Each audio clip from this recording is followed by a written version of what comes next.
Okay, I think we will get started. Good afternoon, everyone. My name is Kendra Nixon. My pronouns are she and her, and I am the director of the Resolve Network.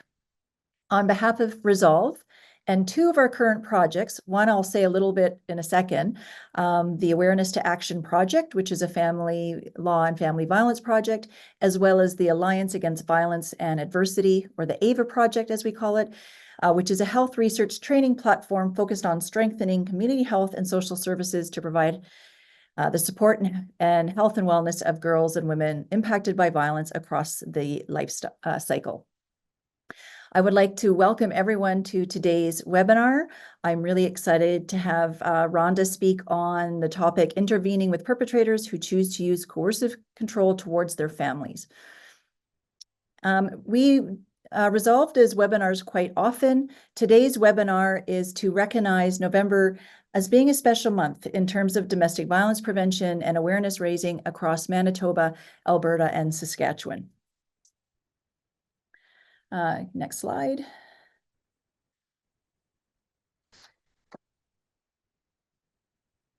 So I'd like to, before we begin, offer a land acknowledgement. I would like to recognize the land we are meeting on today, even though we are meeting remotely and we are scattered likely across the prairies or perhaps across the country. It is important that we acknowledge the land that we are meeting on. I personally am at the office of the Fort Garry campus at the University of Manitoba, which is located on Treaty 1 territory. Recognizing that I'm a visitor on this land and that Indigenous peoples have inherent rights because they are First Peoples is an important step in reconciliation. So in doing so, I would like to acknowledge that the University of Manitoba campuses are located on the original lands of the Anishinaabe, Cree, Oji-Cree, Dakota, and Dene people, and on the homeland of the Métis Nation.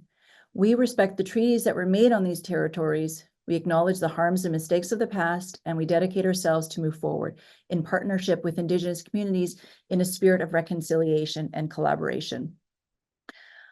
Offering this land acknowledgement is vital to recognizing the historical and ongoing impacts of colonization, which no doubt contributes to systemic inequalities and violence, including gender-based violence and intimate partner violence, and violence against Indigenous communities. I'm hopeful that by doing so today creates a respectful space that acknowledges the connection between addressing domestic violence and understanding the broader context of reconciliation and social justice in Manitoba. Next slide, please, Emma. So as I mentioned, we are hosting this event to recognize two projects. One is the A2A project, From Awareness to Action. And this project is about looking at family violence issues within the context of family law. So specifically, we are developing an online guide and learning opportunities that help build the capacity of practitioners working in the field of family law and can respond to family violence. So the online guide specifically is looking at how to share parenting or how to make parenting decisions within family court. Next slide. So before we begin, I want to offer some acknowledgements. Of course, I want to thank Rhonda Dagg for agreeing to provide today's webinar. I would like to recognize and thank our funder, the Public Health Agency of Canada, and of course, people who are working on this webinar and part of the team to make these webinars happen. And that is Resolve's Digital Communications Specialist, Patricia Carasoni, our research assistant, Emma Kalman, and of course, Josh from the University of Manitoba Audio-Visual team. Next slide. So just a few guidelines before we begin. This webinar will be recorded, and we will make available the recording or a link to the recording after the webinar is complete. We will put that link in the comment section, or in the chat section, sorry. During the webinar, all participants will remain muted and will have their video turned off during the entire webinar. And we will open the floor up to participants to ask Rhonda any questions or make comments. I ask that you put those in the Q&A box and I will moderate that. Next. So here is our webinar schedule. This webinar goes till 2:30. I suspect Rhonda will probably present till about 5 minutes to 2, or around 2. Then we will open up for questions and answers, and then I will offer some closing remarks. Next. Before we begin, we always like to know where people are coming from. So if you can take a second to answer our polling question regarding what sector you represent.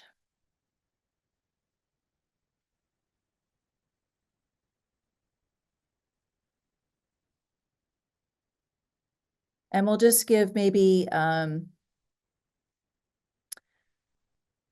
30 seconds or so for people to complete that.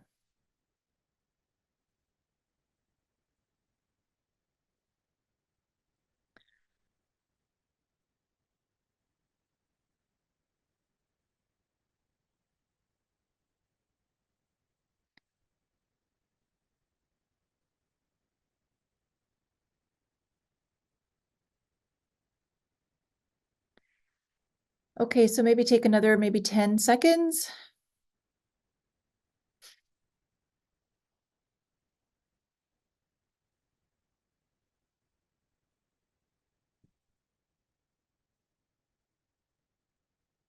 Okay, hopefully people have had time to input their response. Josh, are you able to provide the results?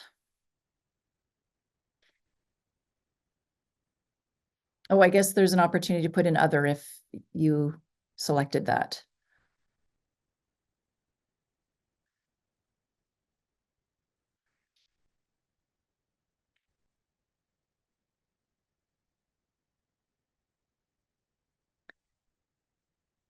So perhaps, Josh, we can close the poll now and provide the results.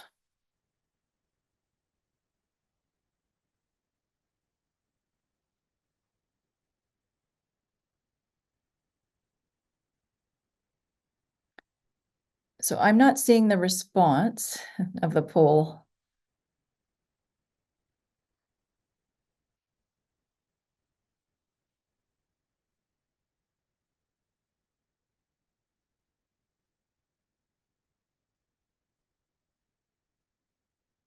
So Josh, you put the results in the chat. Yeah, they're in the chat, or I can share my screen to show from a web browser. Can we quickly do that? Yeah. If that's not a problem, thank you.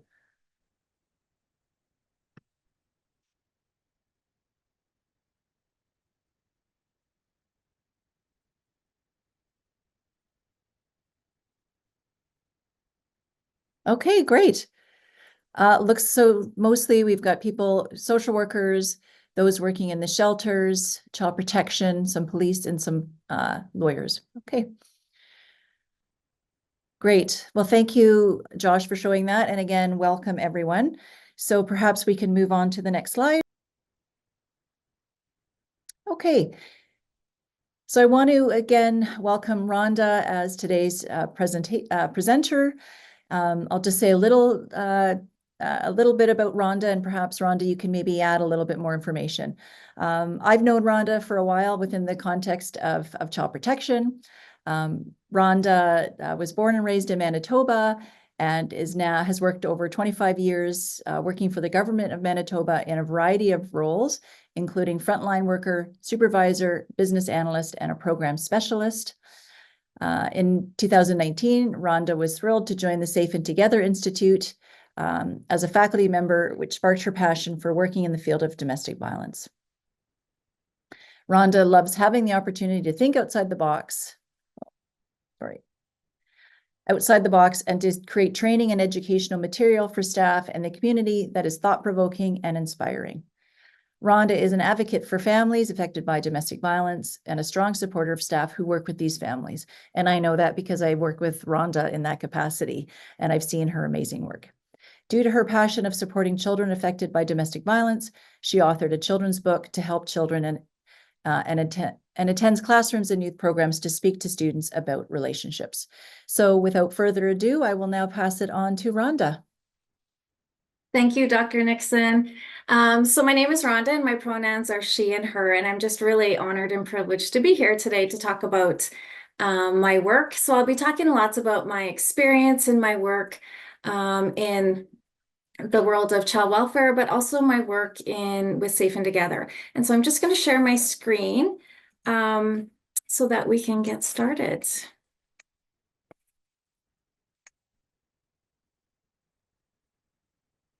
So I just want to highlight a little bit. Thank you, Dr. Nixon, for sharing some of my experience with everyone. So I do currently work for the General CFS Authority, and I'm a program specialist there, one of many. And I'm the lead of our domestic violence response strategy team.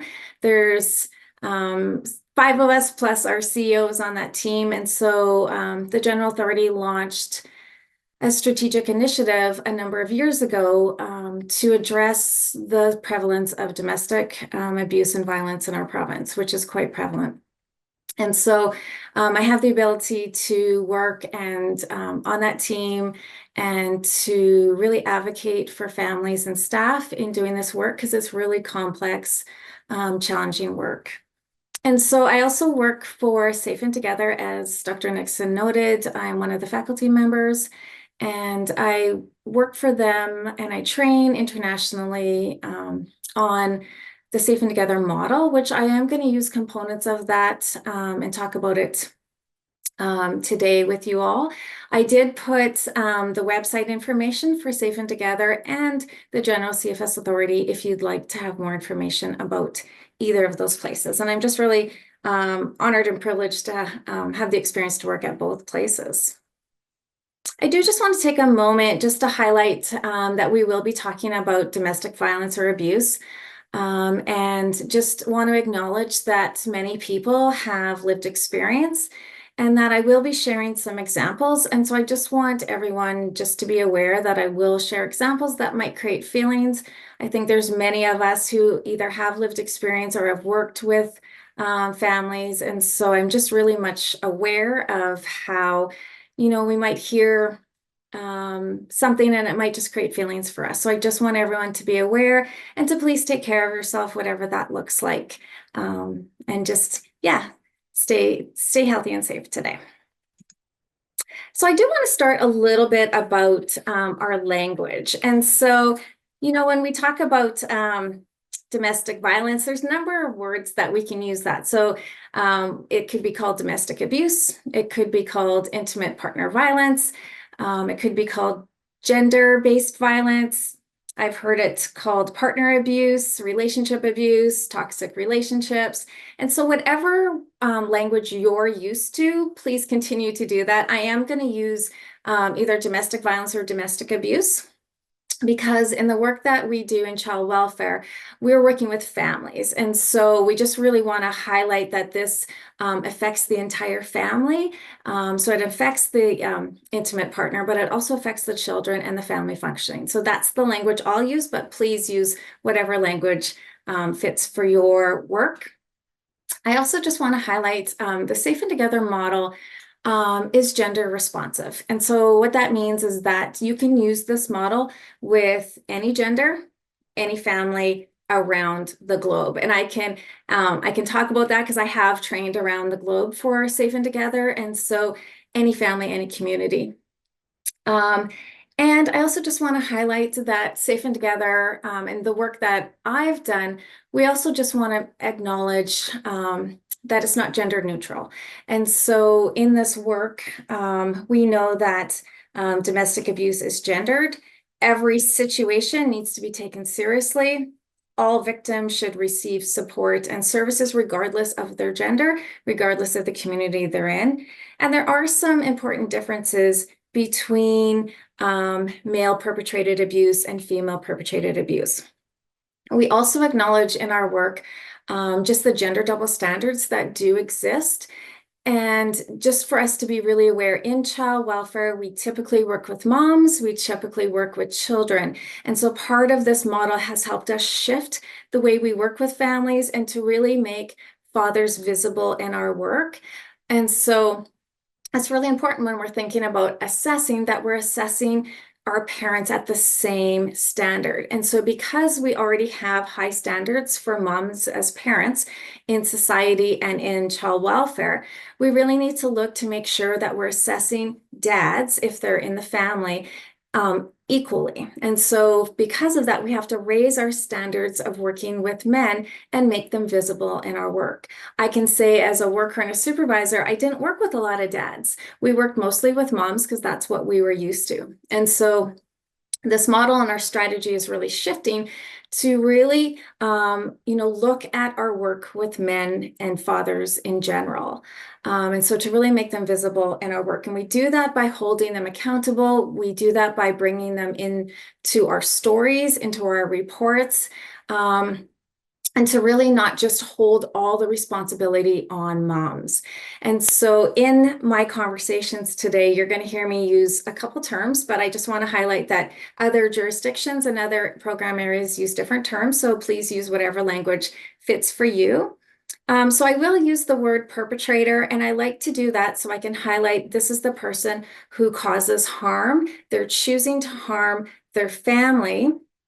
Other names that you may have heard it be called, I think formerly it was called batterer, offender, abuser, person who chooses harm. So please use any of that language that you use, continue to use that. I'm going to use the word perpetrator just so you know who I'm talking about. In the real world, though, I always just remind workers that we call them by their name. Right. And so even though I'm going to use the language perpetrator, I would never use that with a family. And we just want to create dignity for families and men and people who are choosing harm. And so really important to use their name when we're working with them. But for today, I am going to use the word perpetrator. And then the other word that I will use is survivor. And so that could look like other people might call it the person who has been harmed, a victim, person who's been harmed, lots of different language. And so please just use whatever language fits for you. I also want to highlight that we also know that abuse is underreported by all genders. And so I know that there's lots of discussions about men underreport. We know people from the 2S LGBTQ plus community underreport, and we know that women also underreport. And it's because there's a lot of shame and stigma that happens. They often feel humiliated. And so I just want to highlight that for stats, even though we know that they're underreported, we do know that the majority of reports are of male perpetration and reports of female victim survivors. And I just want to highlight that we know that it can happen in all families. And so what I like about this model is that whatever gender you're working with, whoever is the perpetrator, you use that language for them, and then survivor for the other. So it fits for all families that we work with. So I'm going to talk today about a couple things. I'm going to talk about the importance of recognizing that people do choose to harm their family. And so we're going to walk through a little bit about that. I'm also going to talk about choice.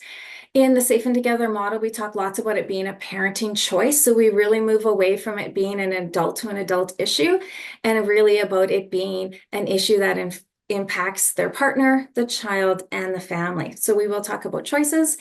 I'm going to also talk about how we can intervene, and intervening is really important because they're the source of the harm. And so intervening with the perpetrator, I think we've always, tried to intervene and support survivors, whether that's adults or children. So our model really emphasizes intervening with perpetrator, but also partnering with survivors and creating that relationship with them.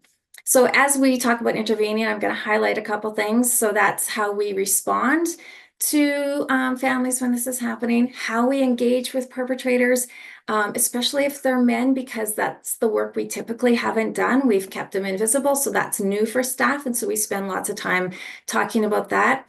And then I will talk about safety, and I want to highlight safety for workers, but also for the family. And so we have strategies that we use for that as well.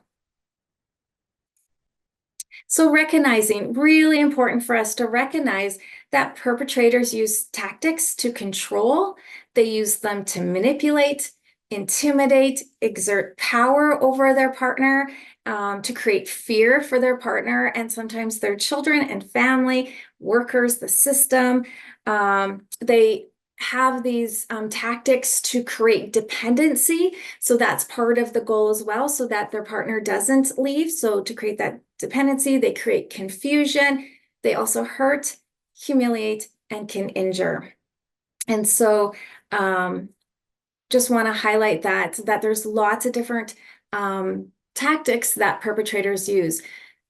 Our model, and at the GA, we really look at coercive control, and we look at not all domestic abuse or violence, intimate partner violence, whatever language you want to use, is often about coercive control. And those tactics can be multiple. And often the perpetrator uses lots of tactics because there's different situations, and sometimes they have to change their tactics. And physical is one of those areas, but there's lots and lots of other areas that they do. And so the first part that we have to do is we have to recognize that there's tactics. And so in the Safe and Together model, we use what's called a perpetrator pattern-based approach. And that language comes from Safe and Together, so I want to give them credit. So we want to look at this helps us when we look at the pattern, because it helps us to identify who is the person causing harm. Often workers will come to me and they'll say, Rhonda, I'm not sure who is the perpetrator because both were arrested last night or both have been violent. I think we have two perpetrators. And so really looking at the pattern helps us to determine who has power and control. We know that perpetrators may use physical. We also know that survivors may use physical for lots of different reasons as well. And sometimes when police attend the home, sometimes both parents get arrested. And so it creates confusion for us because we're not sure, because we think about it being only physical. And so we walk through strategies about how do we look to see what is that pattern. So we don't want to look just at incidents. We want to look at what's happening on a daily basis, because an incident might happen once a year, once a month, once a week, yet we know coercive control that involves intimidation and manipulation and fear happens all the time. And so it happens on a continual basis. We know it happens when people are in a relationship together. We know it also happens post-separation and often increases in severity when that happens. And so we really need to look at that pattern, not just incidents. And so in order to do this perpetrator pattern-based approach, we do what's called a 360-degree assessment. And so I want to look at all of the things that they're doing to harm their partner. And so I'm going to talk about a couple of strategies, and you probably know about lots of them, but I want to get really specific about that pattern for that person. I also want to know, what is their pattern with past partners? Because we know that that pattern continues from partner to partner, and we know that a perpetrator may move on to another family and still perpetrate that first family. And so really important for us to look at past partners as well. We also want to look at what is the pattern, what is the coercive control that the perpetrator is doing to directly harm the children. And so there's lots of different examples that they can use. They can be used as a weapon. They could be physically or sexually hurt. They could be used as the pawn between parents, especially in post-separation. And so we want to look at that. I also want to look to see what is the pattern towards any pets, because that can also tell us lots of information. Part of my 360-degree assessment, I also want to look at what is their coercive control towards their family and friends, because that's often, we know that it's never just the perpetrator, it's all of the people, right? And so it's all of the people. And so often perpetrators have coercive control over their family and friends. And then we also talk lots about the perpetrator manipulation of systems. And we know that we do get manipulated. And, a couple of the professions that, I can think of that, can get manipulated is child welfare. We often get manipulated. Police can be manipulated. Courts can be manipulated. A therapist could be manipulated. And so we talk lots about that, and we need to be really aware of how our engagement with the perpetrator, we need to be aware is, are Are they trying to collude with us? Are we part of that? Are they manipulating us? And it becomes really tricky because many perpetrators are very clever. And so it becomes hard to know. And so our intervention strategies, and I'm going to talk about our engagement strategies, become really important because we need to be aware of that manipulation, of those tactics. That's why the pattern becomes very important as well. It helps me to create my assessment. It helps me to also look at worker safety, which I'm going to talk a little bit about. Knowing the pattern helps me to know when I go to have a conversation with this person causing harm, I need to know, are they typically physical with people? Have they physically hurt other people? Or is their pattern have to do with lots of manipulation, intimidation? Are they going to try to scare me, right? And so we know lots of times workers do get threatened. They get threatened for their personal well-being, and they also get threats towards their family. And so the fear in working with families is significant. So I'm going to talk a little bit about that and how we need to address that and really acknowledge that workers do have a lot of fear because this is an unknown. And so we really need to support staff working with families.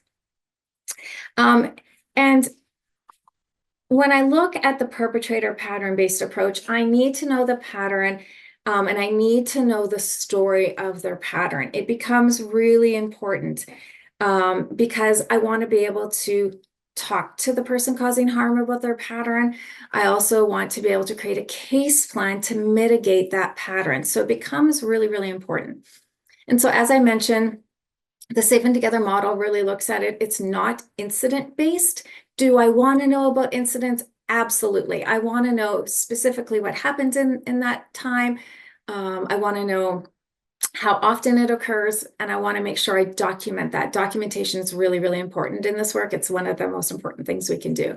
And so I want to know those incidents, but I also want to know the pattern, those day-to-day tactics of coercive control that really create fear and intimidation for families, which creates barriers for them in accessing supports, accessing services, reporting that this is happening to them.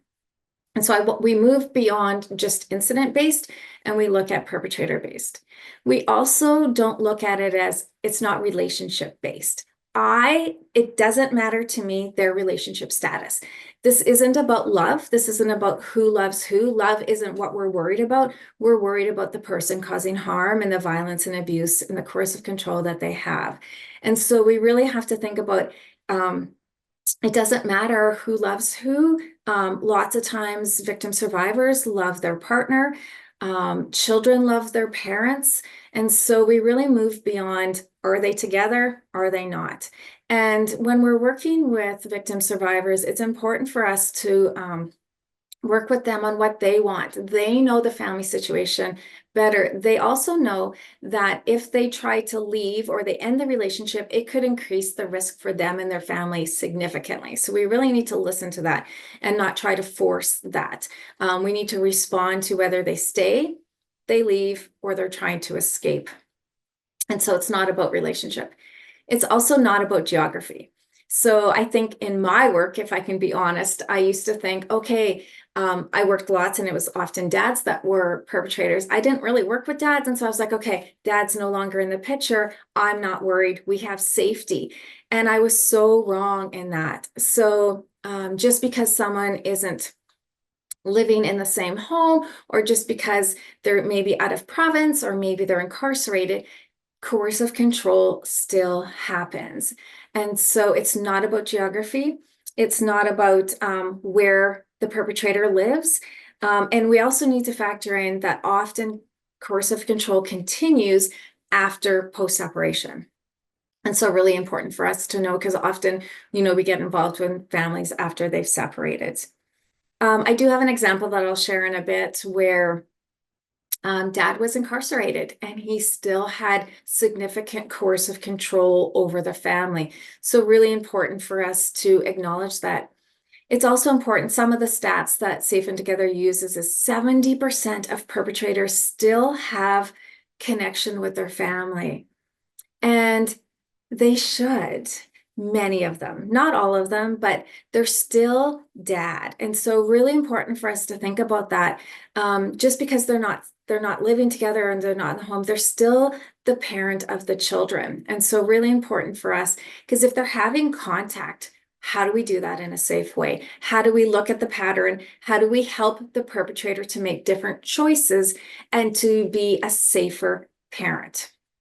And so that's one of the things that I really had to shift was, okay, it doesn't matter if they're not in the home. We still need to work with the family. We still need to address that because they are the parent and they still have contact and they still matter to the family. Another thing that we look at is it's not about the arrest history. Sometimes workers would say to me, well, they've never been arrested, so there's no risk. And we know that, a victim survivor could be very afraid that they are going to die and their partner's never been charged. And so we can't rely solely on arrest history to determine, is this safe? Is there risk? Do we have to worry? Do I want to know about arrest history? Absolutely. I'd want to know that as part of the pattern and I would include it. But I don't want to rely solely on that or base my assessment on that. The arrest history will tell me lots about, whether they've been physically violent with other people or not. So let's say this person has physically harmed third-party people or someone else, another worker or law enforcement. I'd want to know that and I'd want to factor that in for my safety and also working with the family for their safety. So it's not that I don't want to know about it, but I just want to not rely solely on that. It's also not based on socioeconomic status. I think sometimes, and I've heard people say, well, it doesn't happen in our community, or it's those people, it's not our people. And I can tell you that it happens in every community across the world. And so no culture, no race, no socioeconomic status is immune from domestic abuse or violence. And so really important for us not to try to say, well, it's that group of people, because it's not. It's everyone. It's all of us. Okay, so that becomes really important. The perpetrator pattern-based approach, we apply everything in the model in our work back to this.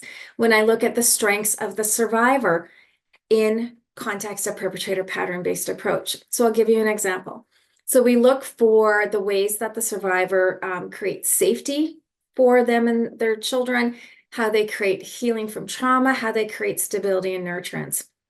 And so it's really important for me to look at this list of strengths and acts of protection that the survivor is doing in the context of what's happening that the perpetrator is doing.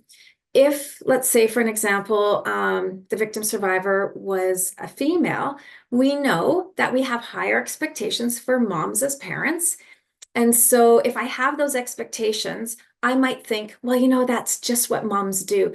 All moms get their kids up for school, they get them dressed, they take them to their activities, they do their homework and that. And so I might not give them credit for everything that they're doing if I don't consider it in the context of the perpetrator's pattern. I am in awe of what victims and survivors do on a daily basis to keep themselves and their kids safe.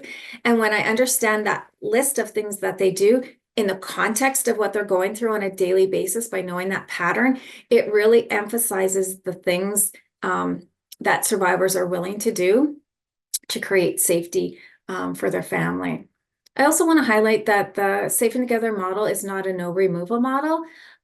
We do need to factor in the perpetrator's pattern. So let's say we have a situation where dad is the perpetrator, mom is the survivor, and mom has done everything she possibly can, yet there's still worries. And so maybe child welfare is involved and we've done everything we can and we can't create safety.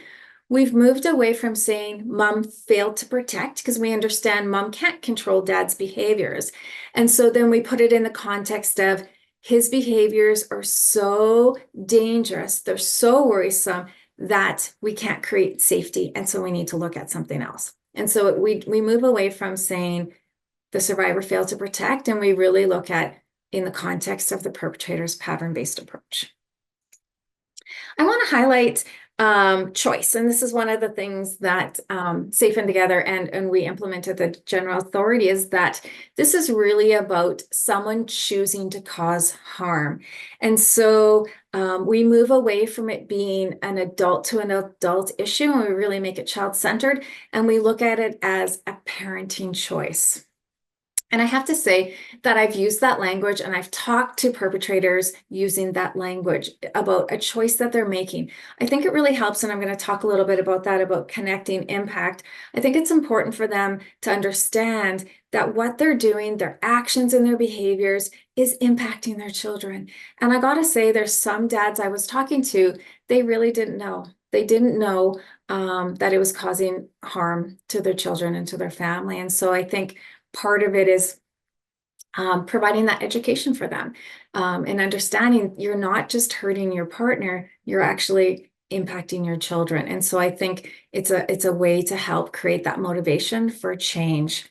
And so it is a choice to control. It is a choice to manipulate, intimidate, abuse. So it's one of the things we talk about. And so the tactics that perpetrators can use, there's lots. And like I said, they often don't have one, they often have multiple, and they can change their tactics if they need to. If maybe this tactic isn't working anymore, then they might change the tactic. And that's where we can see that abuse and this intimidation and control can increase in severity and frequency, is if the perpetrator feels like they're losing control. And that often can happen at separation. So that becomes a really risky time for the family. And so important for us to know these tactics.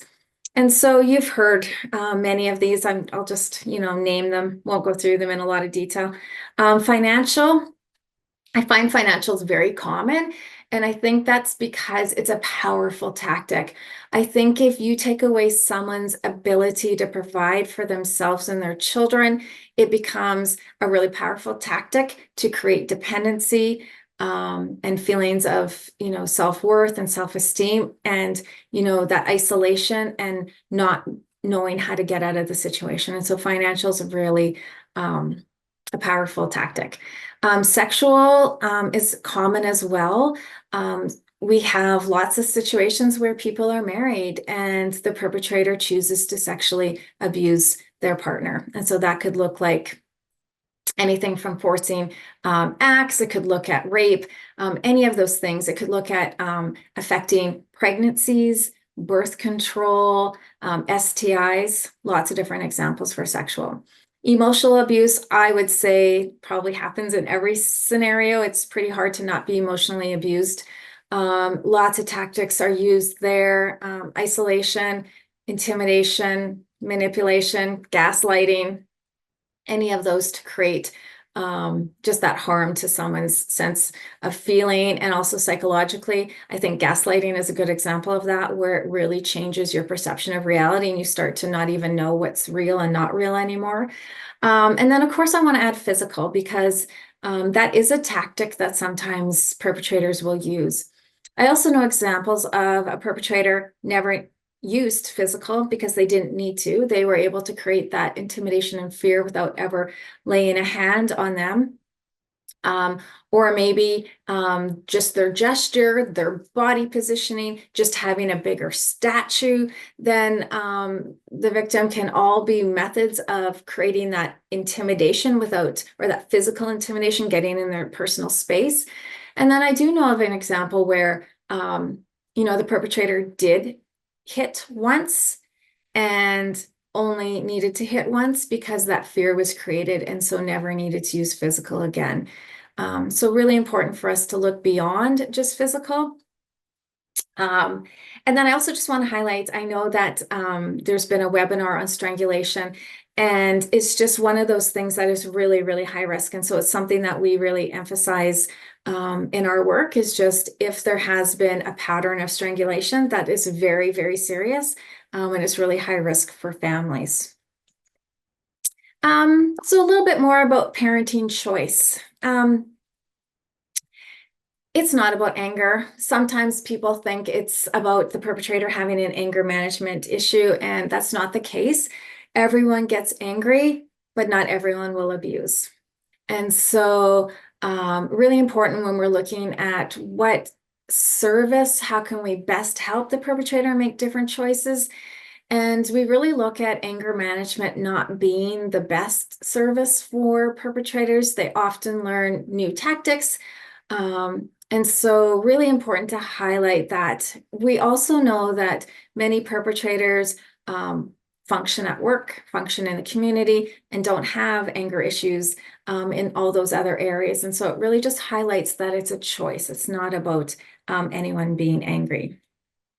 We also know it's not about substances.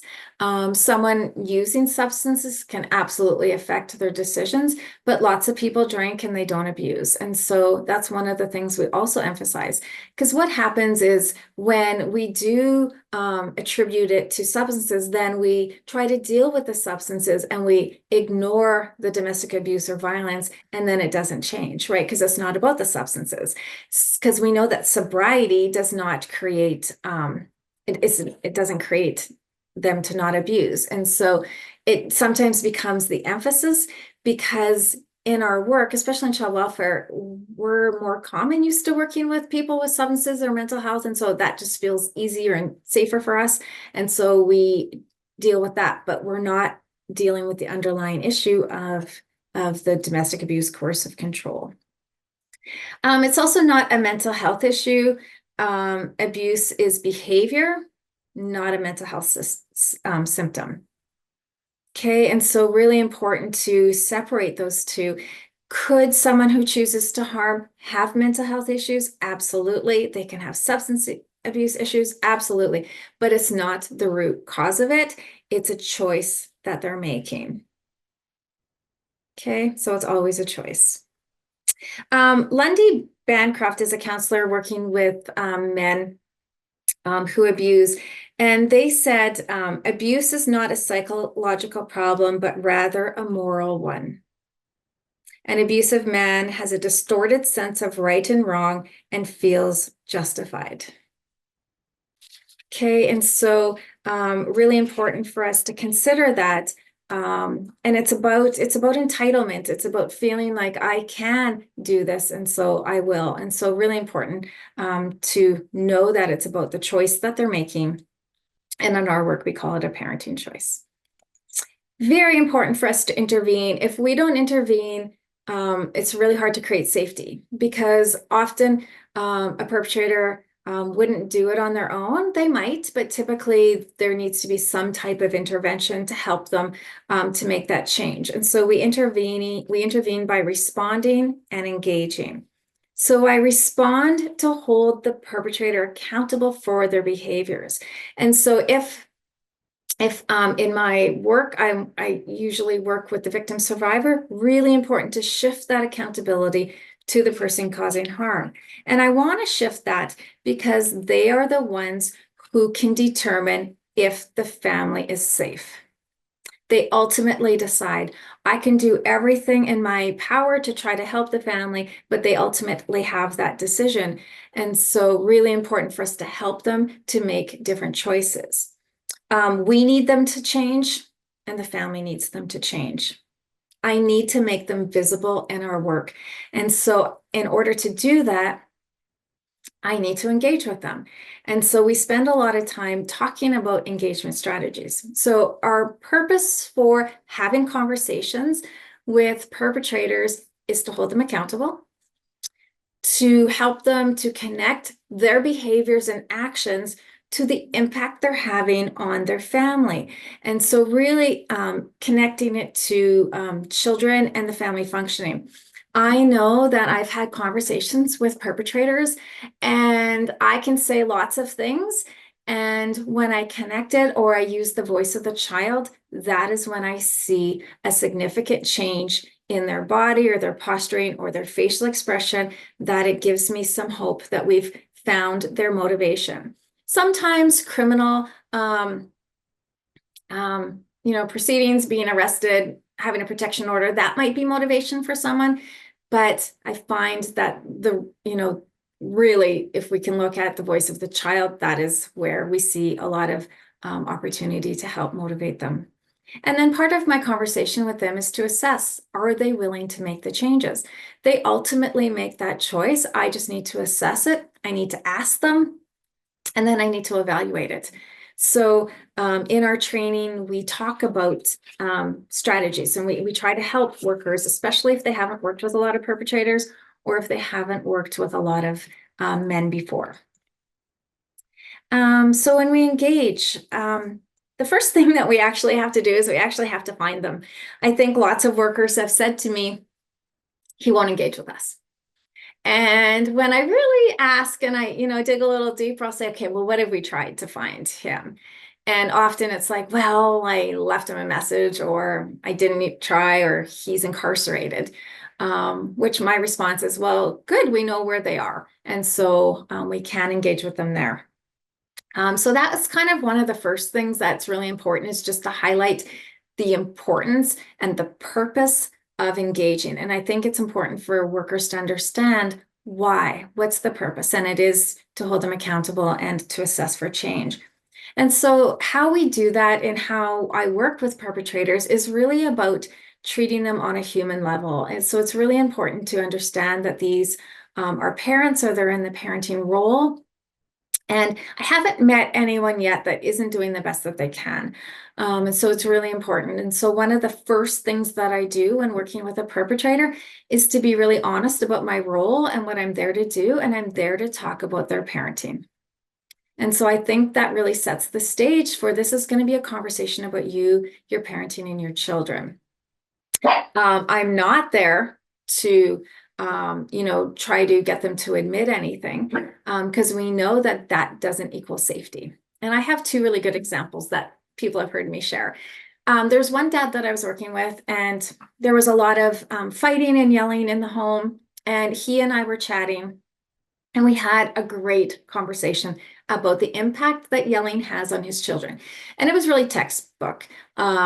He was able to identify, how much this was impacting his children. And I walked away from that conversation. I thought, okay, that was a really good conversation with this dad.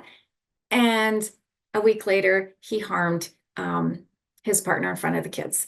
And so change didn't happen in that scenario, even though he had insight into how his behaviors were impacting his family. I also met with another dad, and he was, very sad about his teenage children not wanting to see him. He was very, very sad. He never once admitted to me about anything, yet he changed his behaviors. And so really important when we're having conversations with perpetrators is we really need to look for that behavior change and to talk to them about the specific things that we need to see them do. I need to know their pattern, and I need to get really specific. And so I need to know if the perpetrator was physical, did they strangle, did they hit, did they punch, what did that look like, how many times? I don't need to know the entire story, but I need to get a sense of the pattern, because I'm going to create a case plan to do that. We also need to know, for example, if they were using name calling, what names are they calling their partner? Are they calling them a fat, slob, loser, stupid, awful mom? Really important for me to know what they're saying. And so in this work, we get really specific about the behaviors and what they're doing. I need to, when I'm engaging with perpetrators, it's really important for me to share what are our parenting expectations. And these are expectations we have for all parents. And so we expect all parents to create safety, that's physical and emotional. We expect all parents to help heal from trauma. Sometimes perpetrators aren't at a place where they can do that, but it's still an expectation we have. And then we expect all parents to create nurturance and stability. And so when I'm having a conversation and engaging with the perpetrator, that is what I'm talking to them about. I'm talking to them about the real specific things. I want to make sure I talk to them about the things that are going to create meaningful change for the family. And I do that by partnering with the survivor and finding out what would be most helpful for you. I have another example, working with a mom, and the worker and I went out to talk to her, and she was expecting, and it was about to expect any day now. And the the guy that we were working with, he was the father of this baby, and she had had children before with another partner. And so he had done some things that were really scary for the kids, and it really terrorized them. And so in our plan with him, we talked to him about that needed to change, right? You can't do things to harm or terrorize the children or the pets or anything like that. And so that was part of the case plan, because that's what we put in there. There was he wanted to apologize, so he wanted to do some of that healing from trauma. And so we spoke to mom and we said, is this something you need our help with? And she said, no, we can do it. And so that's something that they did together. And then I said to mom, I'm like, what would be most helpful for you? What would you like? And she said, I'd like him to fix the hole in the wall before he comes home. So that's what we put in the case plan. It didn't matter to me as a child welfare worker, but it mattered to her. And so that creates that emotional safety for the children. And so we look beyond just creating physical safety, and we look to see what's going to make things better for the children and families. So knowing that pattern really helps us. When I'm having conversations with perpetrators, I need to expect a couple things. I think many times they're very clever. They're very charming. They may try to manipulate. They often deflect. They often try to blame what's happening on their partner or the system or the family, or they try to have lots of deflection. And so we walk through in our training how to have those conversations with them. How do we bring them back to talk about their role as a parent? I'm here to talk to you about your role as a parent. So really bringing that back. Also to expect condescending comments. There's lots of things that, I've been called before, and a lot of it, may relate to my gender. So I really need to be aware of my gender when I'm having conversations. And I think of one example where Dad called us little lady, right? And that's how he approached us. So just really being aware of that and what can happen in a conversation. All of that becomes documented. That's part of their pattern. I'm part of that 360-degree assessment. How they treat me also gets documented. I also need to hold space for the reality that lots of times perpetrators have experienced trauma themselves. They may have experienced intergenerational trauma.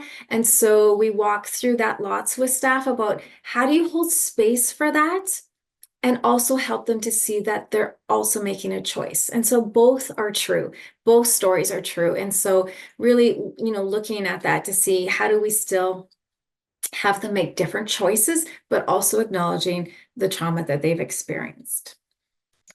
Some of the don'ts we tell workers is we say, don't collude, which can be really hard because it's hard to know what a perpetrator's tactic is going to be, especially if they change it. So it's really hard, and we have to be really aware of to not collude, not get in a power struggle. They are better than us at it. They will win. We also don't look for triggers. And so that means we don't look for what caused it, because we look at it as being a choice. And so often the trigger is something that somebody else did. So whether it's their sports team lost, or they got into a car accident, or you didn't cook my meal right, or they stepped on the kid's toy, whatever that looks like, we don't look for that because we know it's a choice. And so often they try to tell us what the trigger was, and we really need to just focus on, you still made a choice, right?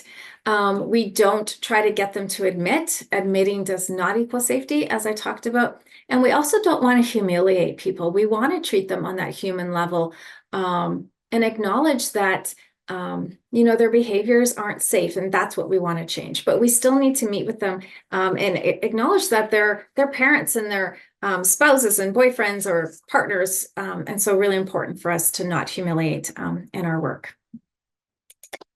Looking at impact, we want to look at the impact to their partner, their child, and family functioning.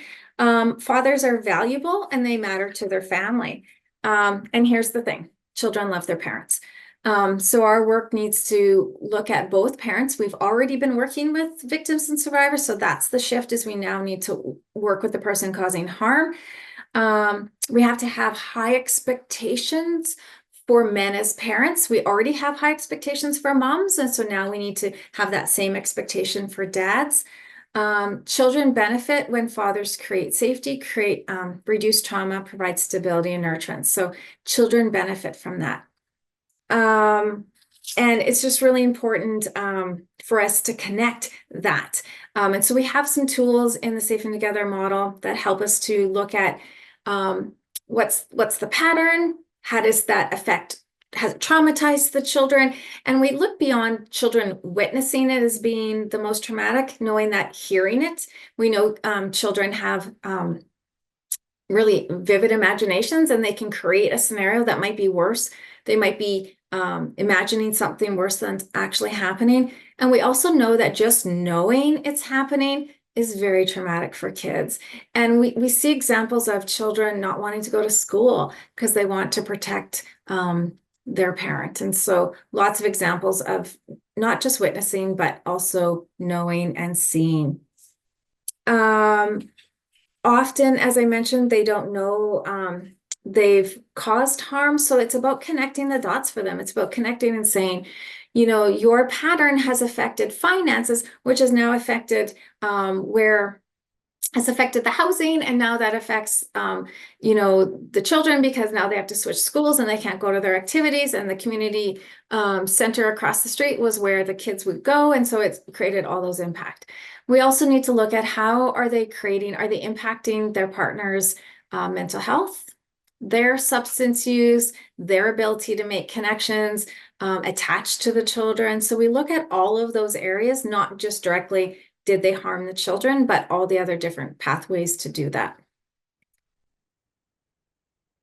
I need to assess their willingness to change. Are they willing to do it? I need to make it specific behaviors, not necessarily services. And so what I want to do is I want them to have behaviors or change their behavior to be meaningful for the family. What is the most meaningful? We want them to look at, can they develop empathy for their family?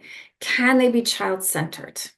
Can they set a good example for their children and make safe parenting choices?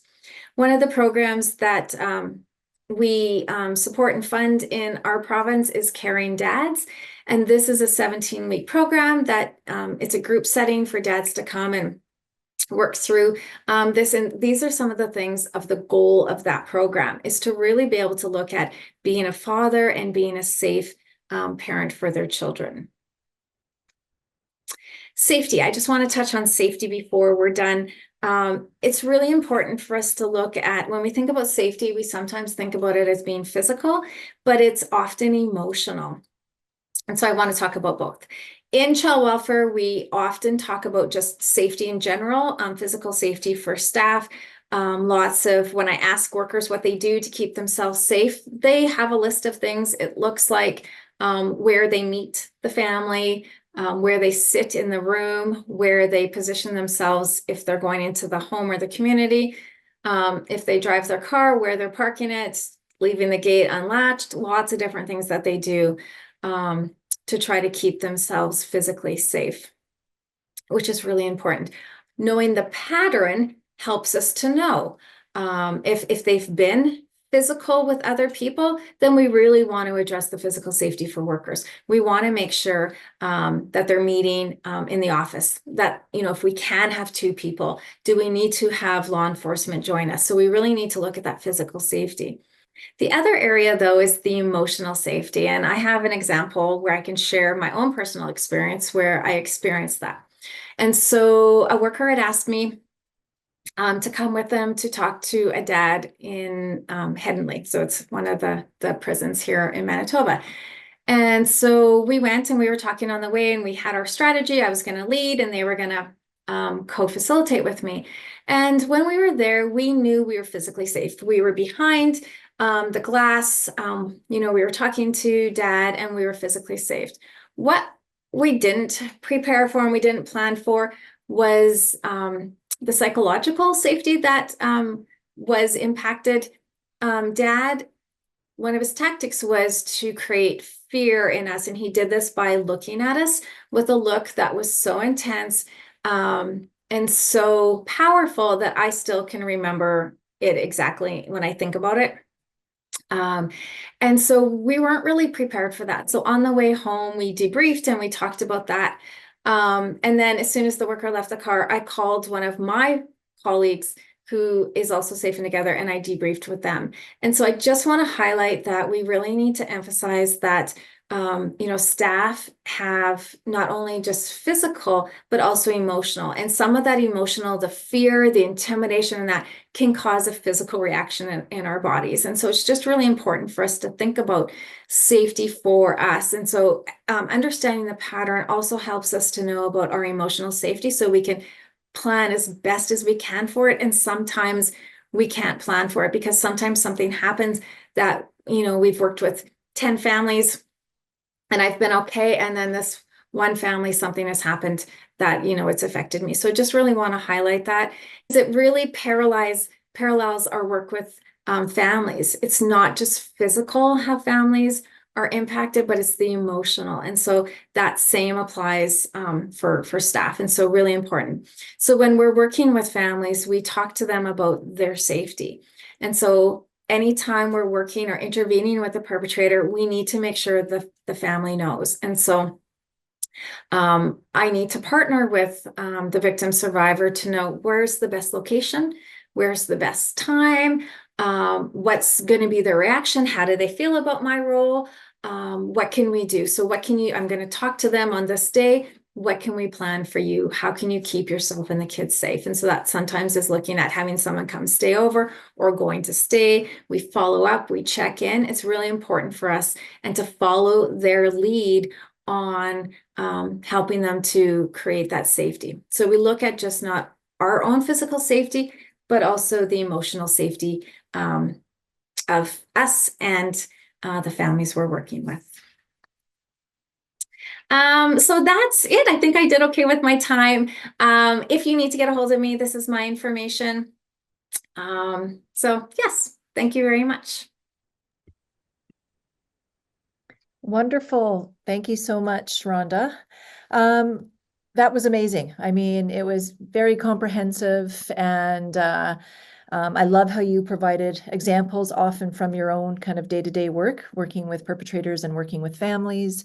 And I love how you talk about the impacts of staff, right, who are working with perpetrators, both the physical and emotional impacts.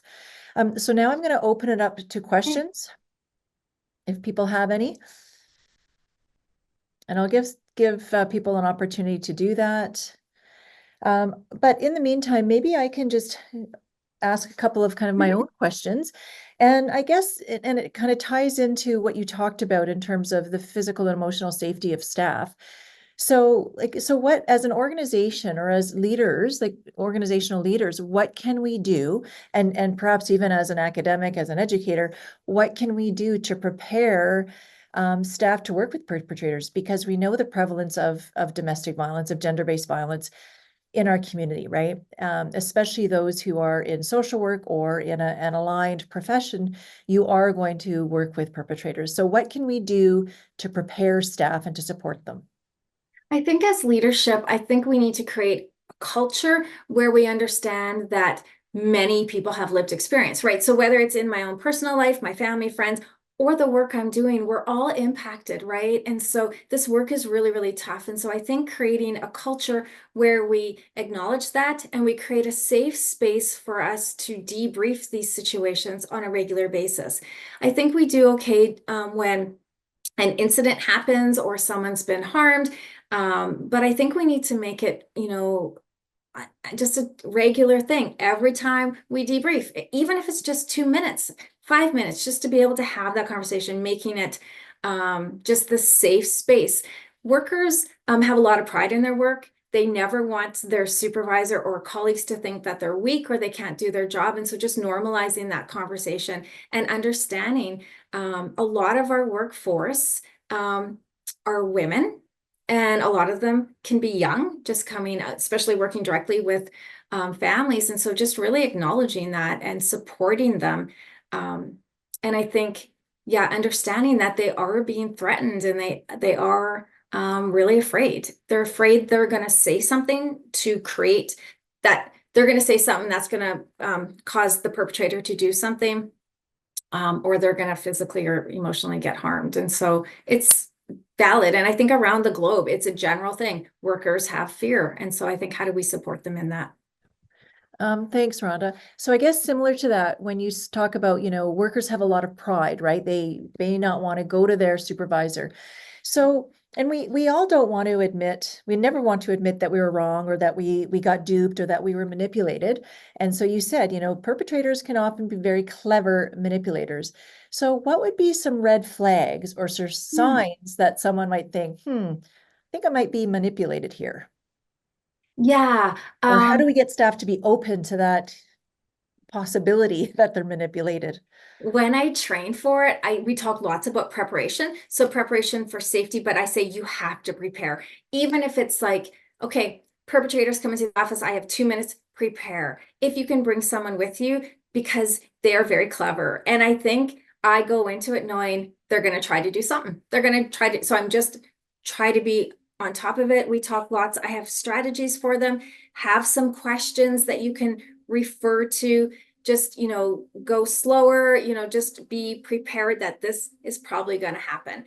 And in the training, we talk about, different things you can say, different phrases you can do.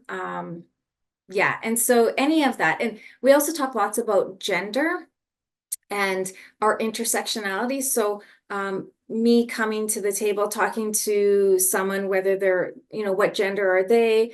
What I come with authority, right? So all of those things come into play. Great, thank you. So now I will go to our questions. We have lots of comments, terrific presentation. Question about Safe and Together, but first I'll maybe ask another question. Do you have suggestions or specific questions to ask perpetrators to get them to reflect on their behaviors and the impact on kids when they have completely denied using or choosing to use coercive control?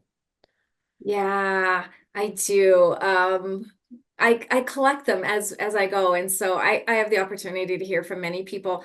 And so yeah, we have a list of questions that workers can utilize, and so that's one of the things I do for my prep. I prep, and I tell people I prep. I have to prep every time, and so I choose about 5 questions that I think would be relevant for this this parent.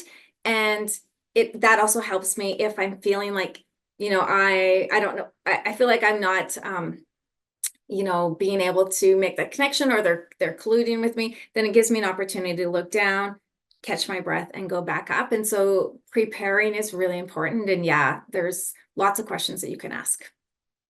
And you can email me if you want, and I can help you out.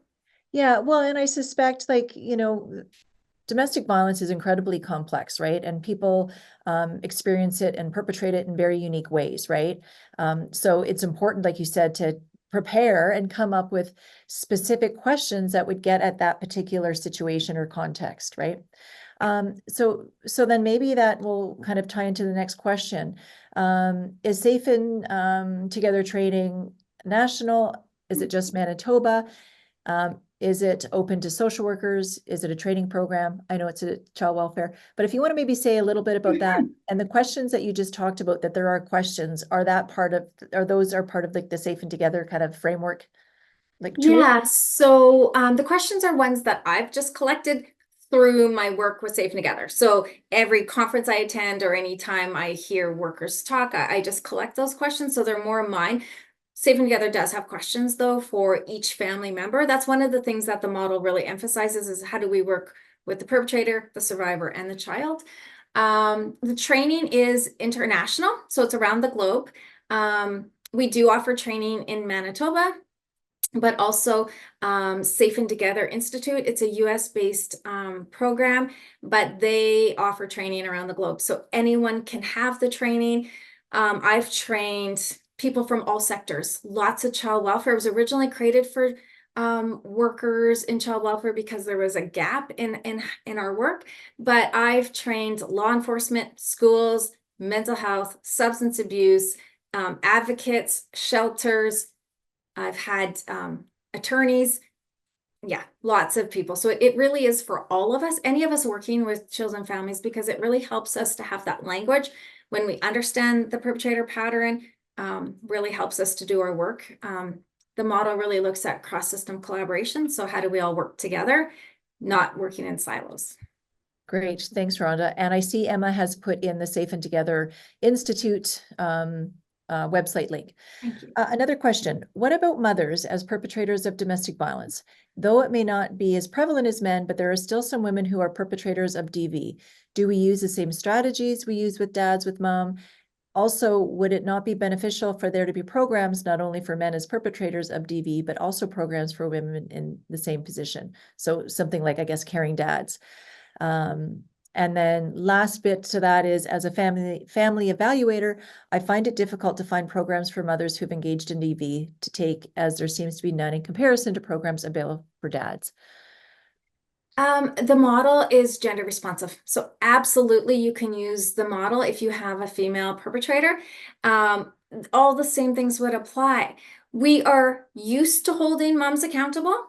And we're used to creating case plans for moms. So that's not new to us. And so I would just look at what is their pattern?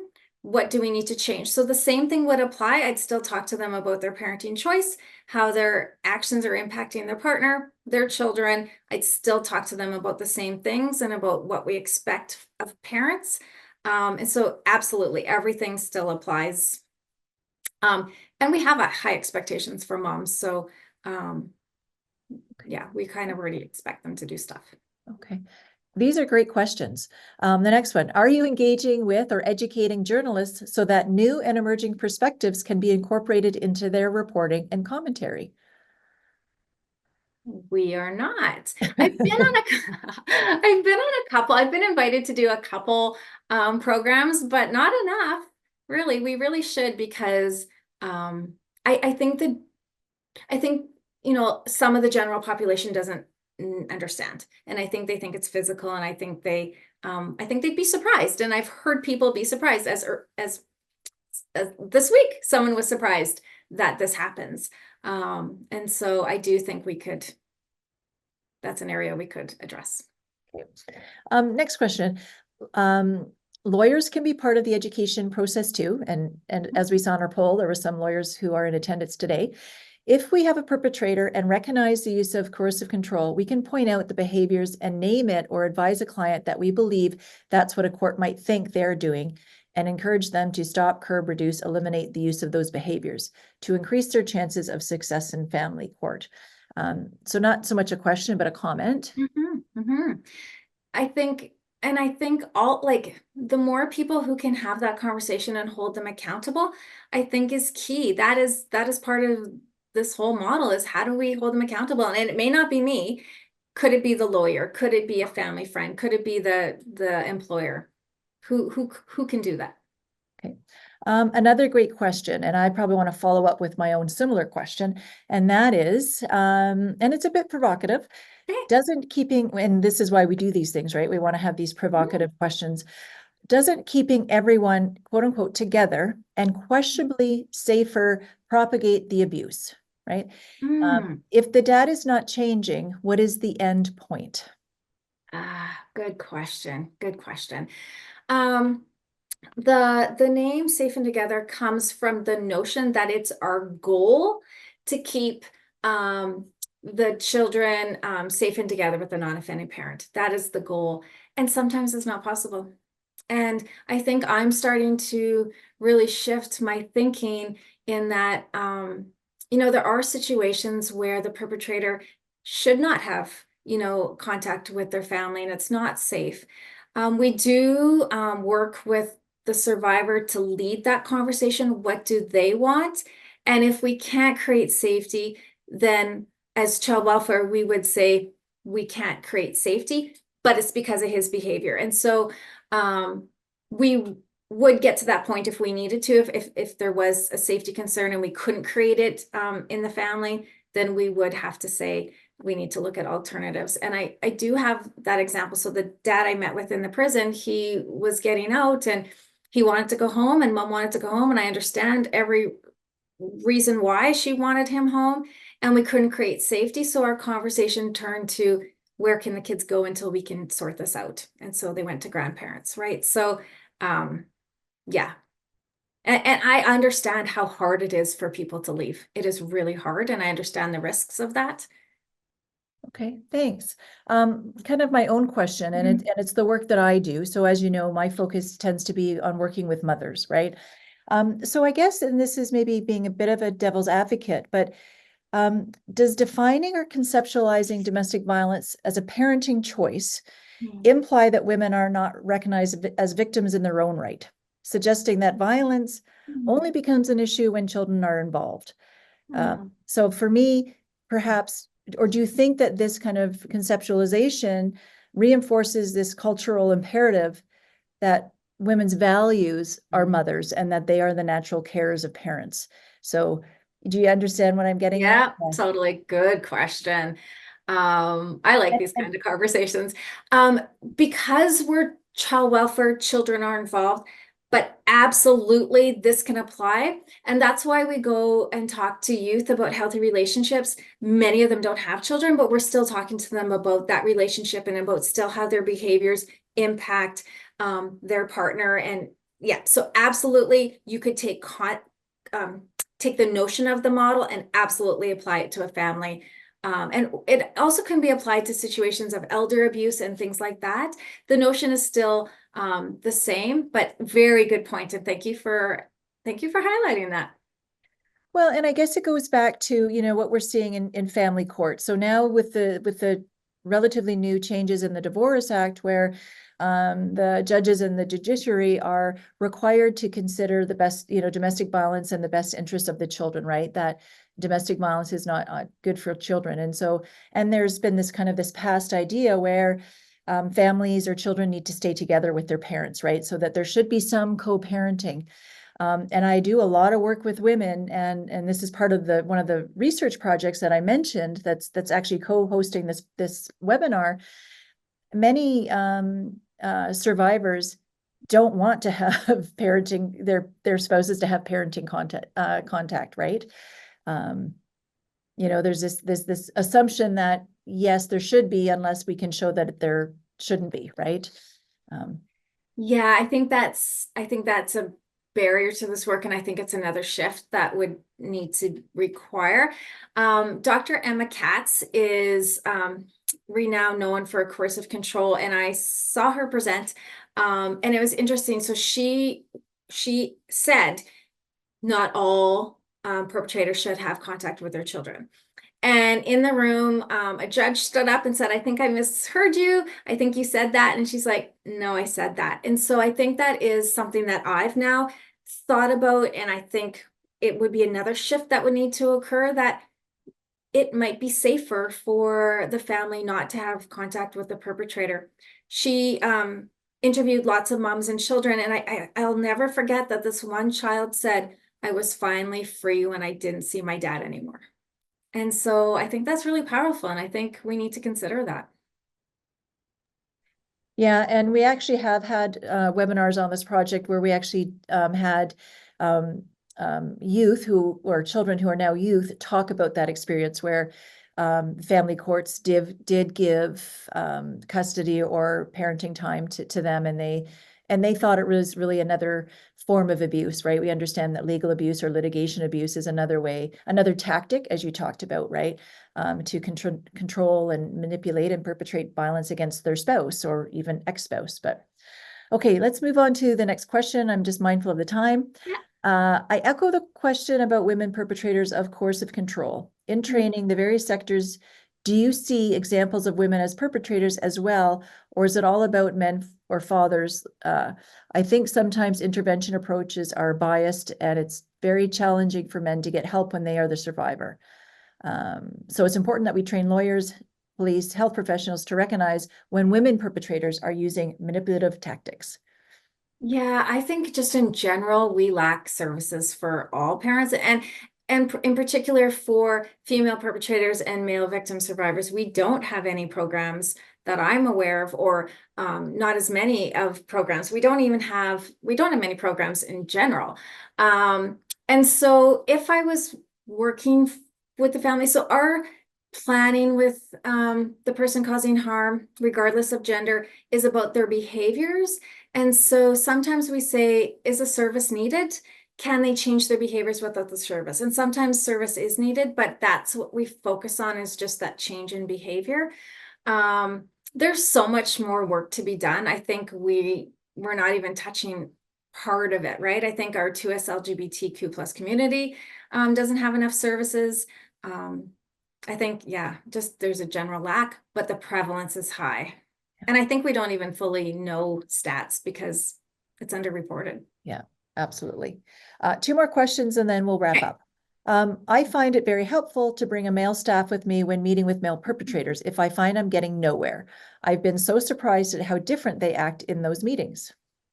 Absolutely. I read something once that really kind of hurt my heart. It was like, men tend not to listen to women and they'll listen to men. And I was like, oh, and if that's the case, and if that's the motivating factor, then absolutely, I would bring a male with me. We do have to be cautious though, because sometimes they try to collude with men. And so in my training, lots of men have said, yeah, absolutely, they try to collude, and they'll say, well, you know what it's like. And they'll have to say, no, I don't actually. And so they try to collude with either gender. So that would be my only, is just be aware, because they might think, oh, they're a male, I can connect with them, they'll collude with me. And I have some personal examples of how they have tried to collude with my male colleague. But if they'll listen to a man, absolutely, I'd bring a man. Yeah. So similar to that, and this will be our last question. Fantastic presentation, Rhonda. Do you see added value or different value in men working with male perpetrators? Yeah, and I'd say I would have no problem, saying, I'll assign this family to you if they'll work with you, whatever is going to help them to make change. And if that's a male, I do think lots of times we think of it as a women's issue. And so if men can hear from men, then, and our workforce in child welfare is usually women, or people who identify as women. So we don't have a lot of males. We need more. Good. Well, on that note, we'll wrap up the question and answer period. Thank you so much, Rhonda. That was absolutely wonderful. And I love that we get these provocative questions. It gets people thinking, and, we might not have answers for everything, but I just love having the ability to have this dialogue. So thank you so much for sharing your experiences, your advice, and especially your expertise. That was wonderful. And I can certainly echo, a lot of people had commented that on the Q&A. So thank you. Thank you. So just to wrap up, I just want to mention a few things. So Resolve, as I mentioned, and I think we'll have our website in a minute. Resolve is part of the Alliance of Canadian Research Centres on Gender-Based Violence. So there are 5 research centres across Canada that conducts research on family violence, violence against women, and gender-based violence. And this project, or one of the projects, the Awareness to Action, is done through the Alliance. So it is a national project. So here is the link if you want more information about that project, as well as past webinar recordings. So all 5 centers provide about 2 webinars every year. So that's probably about 10 webinars each year that we have on different areas of gender-based violence, but with a particular focus on family court. And I believe Emma is putting those links in the chat. Next slide. For those of you who are professional social workers, you actually can receive credit and get credit for professional development for taking this webinar, for participating in this webinar. Here are the details as well. Emma has put the link in the chat as well. Next. Oh, yeah, next. Oh, there you go. All right, so I know many of you wanted access to the recording and Rhonda's PowerPoint slides. Yes, you can access the recording there. I believe Emma has now put the link in the chat, so please feel free to visit that. We also will be putting the resource on our website. One thing that I'll also note is all of our webinars, so Rhonda, get ready. We make a a brief. So it's usually about maybe anywhere from 3 to 5 pages. So we provide a written brief of this presentation, which we take responsibility for writing, but then Rhonda, we will give it to you and you can add. So it's a way we can co-author pieces and put this information in text. So if people want more, and we'll bring in literature for that. So again, that will be shared and will be available on the Resolve and the Alliance website. Next slide. And of course, please stay connected to Resolve, everyone. It was so wonderful having everyone, and we love to have these webinars. We have them regularly. So please follow us. We have a number of ways you can connect with us and follow us on social media, as well as our website, and certainly you can contact us through email. So we're engaged, lots of interesting projects, so please stay connected and you can follow us through social media. Next slide. And we're hoping that you can complete the survey for this webinar. We need to do that for our funder, the Public Health Agency of Canada. But of course, we like your feedback so we can prepare for the next webinar. It's always good to get ideas of what we're doing well, what we can improve on, and ideas of what you would like to see in terms of more information or more training.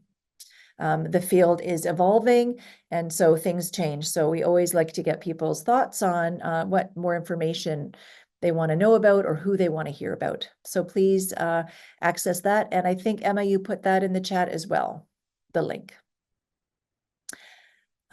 Next slide. I think that might be it. All right. Well, I think that's it. We're 3 minutes early, but that's okay. It's a Friday and either people need to go back to work or you can end your day early.